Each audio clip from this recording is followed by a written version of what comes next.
faccio così.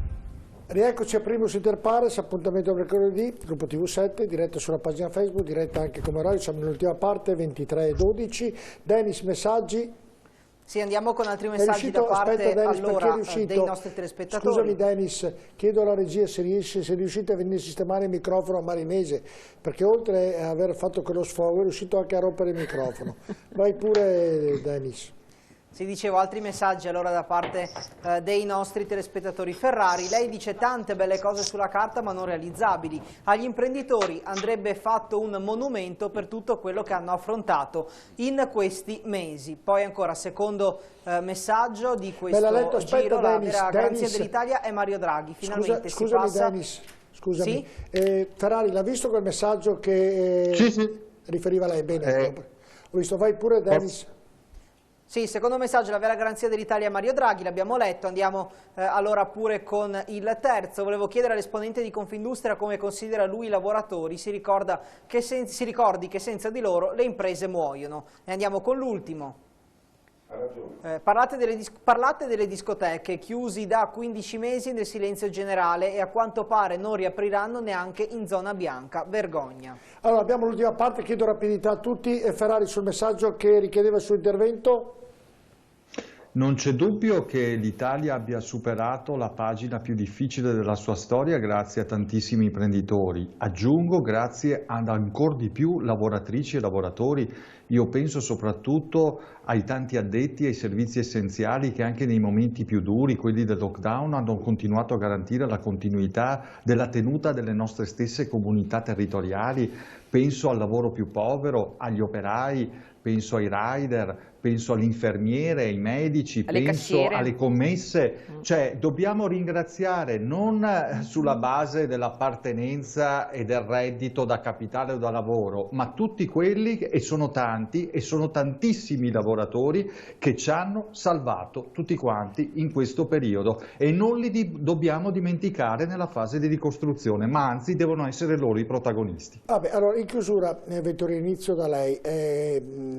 Abbiamo detto che stiamo uscendo dal tunnel sotto un profilo sanitario e ovviamente adesso dovremo iniziare a uscire anche sotto un profilo economico. Dicevo all'inizio di questa tematica che tanti sono fiduciosi, ma tantissimi no. Lei come vede il futuro imminente proprio? Che tanti sono, non ho capito. Tanti sono fiduciosi, ma tantissimi sì. No. Tantissimi dicono difficilmente riprenderemo l'economia in tempi brevi, ci vorrà molto tempo. Lei come vede questa tematica dopo le vacanze, perché si parlerà ovviamente delle difficoltà da settembre in poi?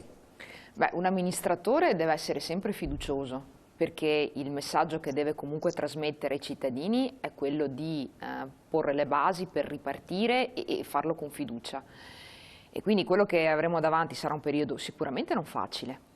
Le riforme che ci verranno richieste molto probabilmente andranno a scardinare anche delle abitudini che forse dovremo in qualche maniera rivedere e allora non sarà facile questo, però assolutamente dobbiamo approfittare di questo momento storico dove abbiamo un'Europa che finalmente stanzia delle risorse e queste ci possono permettere di superare magari anche dei problemi atavici legati alla gestione dell'amministrazione pubblica, legati alla giustizia, legati... Qual è di quei punti lei che inizierebbe per primo a investire con i soldi che arriveranno e che le sta più a cuore? Beh, di fondo è una questione di semplificazione delle procedure, cioè, questo diventa fondamentale, viene invocato da più parti, applicando banalmente il codice degli appalti come prevedono le disposizioni europee, magari senza andare ad aggravare le nostre procedure e renderle più farraginose, quindi aiutando le nostre imprese, perché noi dobbiamo aiutare chi fa crescita nel nostro paese, perché se il paese cresce possiamo anche ripagarci il debito pubblico e garantire il nostro stato sociale, altrimenti ci sono delle serie difficoltà. Lei che fa parte del mondo politico e vive in regione quotidianamente, è positiva e fiduciosa in questo? Io lo voglio essere. Beh, lo vuole, però lo è. Perché lo voglio essere. Tastando, toccando quello che c'è da toccare, lo è. Sì, io dico dobbiamo fare la nostra parte proprio perché abbiamo delle responsabilità. Donofrio? Ma io intanto se posso rispondere alla domanda fatta prima, io penso che gli imprenditori domani mattina firmerebbero subito di usare tutti i soldi del recovery plan per riformare la giustizia civile.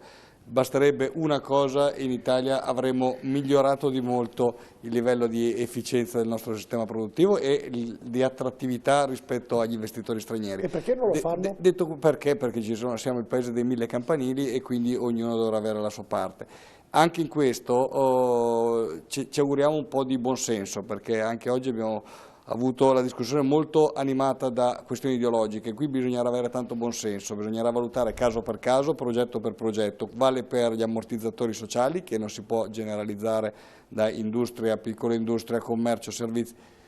Così come non si può dire a prescindere non si licenzia, non si può dire a prescindere manteniamo tutti con l'assistenzialismo. Bisognerà avere tanto buonsenso, perché il Veneto, poi noi parliamo qua dal Veneto, è una locomotiva, può rallentare ma andrà per forza avanti, perché è fatto di lavoratrici, lavoratori e imprenditori che spingono. Quindi positivo, D'Onofrio? Assolutamente sì, perché c'è la materia prima. Ferrari positivo? Guardi, io vengo da un filone culturale che mi ha insegnato, al di là del pessimismo della ragione, ma soprattutto l'ottimismo della volontà, e questa io penso che sia la parola d'ordine per tutti quanti. Pisato poi sono felice perché mi tranquillizza sempre quando parla, e quando viene a trovarmi, terminata la trasmissione, se penso alle parole di Pisato io sono felice, perché poi domani sembra all'inizio della vita, vada tutto per il bene. Davvero, dico la verità, Pisato. È un pensiero che ho. Se invece ascolto Marinese, domani è una guerra. Con lei invece ho una veduta positiva del mondo. Quando ho bisogno di una serata un po' più tranquillizzante, rasserenante, mi inviti. A parte le battute, lei come vede il futuro? Ma io sono ottimista per natura, però con l'attenzione a una prospettiva che sarà di assoluto effetto rimbalzo, perché quando ripartirà in maniera straordinaria, però non bisogna dimenticarsi di quelli che rimangono indietro. Questo è il vero compito che ha la politica in questo momento. Cioè, ci sarà una ripartenza, è indubbio. C'è un pezzo di società non si è mai fermata e ha continuato a produrre, e in un certo qual modo è stata anche un po' sostenuta oltre misura dallo Stato. Una parte è rimasta ai margini, che è quella dei servizi, della ristorazione, del turismo, e ripartirà, lo si vede già nei fatti. Solo che in mezzo c'è la carne di pezzi di società, che vuol dire cittadini. Bisogna gestire questi, che non vuol dire assistenzialismo puro e semplice, vuol dire non dimenticarsi di quelli che rimangono indietro. Quindi la vede positiva? Io la vedo positiva, con uno Stato che faccia lo Stato, che riformi e che faccia lo Stato. Mica poca e che è il compito che abbiamo noi. Positiva in chiusura, breve, perché devo chiudere. Allora, io la vedo estremamente in maniera positiva, io voglio però riaccendere quell'entusiasmo che c'era nel periodo del lockdown del 2020 a marzo, quando tutti dicevamo ce la faremo e cambieremo. Dal punto di vista economico ci sarà una ripresa, ma già la ripresa è in atto, e dovremmo essere capaci a prenderle, a cogliere tutte le sfumature, perché sarà una ripresa bomba. E per esempio le misure del super bonus che il governo ha fatto sono delle misure incentivanti dal punto di vista della domanda. Il turismo tornerà più di prima, il quadruplo, perciò ci dobbiamo veramente preparare e non dobbiamo pensare che non ripartiamo. Il tema vero è riaccendere quel senso di responsabilità che lavoratori, imprese, cittadini durante il lockdown, e quel senso di attaccamento nel nostro Paese. E purtroppo l'unica cosa che non fa il governo è il dialogo. E ha ragione il segretario, devi chiamare, devi dialogare con le componenti sociali, perché quando Orlando dice che a luglio sarà pronta la riforma per quanto riguarda gli ammortizzatori e tutte le azioni industriali, e non ne ha parlato né con CGIL, né con i sindacati, né con le categorie economiche, Orlando va dove c'è una bellissima città che si chiama Orlando. Mandiamolo là e stiamo più tranquilli. Detto, la chiusura era davvero... senza replica, l'ultimo minuto, ho buttato qua sta frase, se l'è studiata Marinese, cioè per quello dopo mi inviti, però mi avvisi anche, cioè, nel senso, e lui è un signore. Agli ultimi 30 secondi senza diritto di replica. Le do la replica, corretto, le do la replica. La replica, abbiamo detto anche prima che si sta lavorando da tempo. Io negli Stati Uniti dico. Le do la replica Marinese solo a io prendo atto di un segmento che è estremamente difficile, la riforma degli ammortizzatori sociali tutti ritengono che vada fatta. Ci sarà anche il momento della concertazione, ma che qualcuno ci stia lavorando dentro è importante, quindi queste speculazioni sul ministro mi paiono improprie perlomeno. Allora, non personalizziamo mai la battaglia politica, non personalizziamola mai, l'interlocutore è il governo.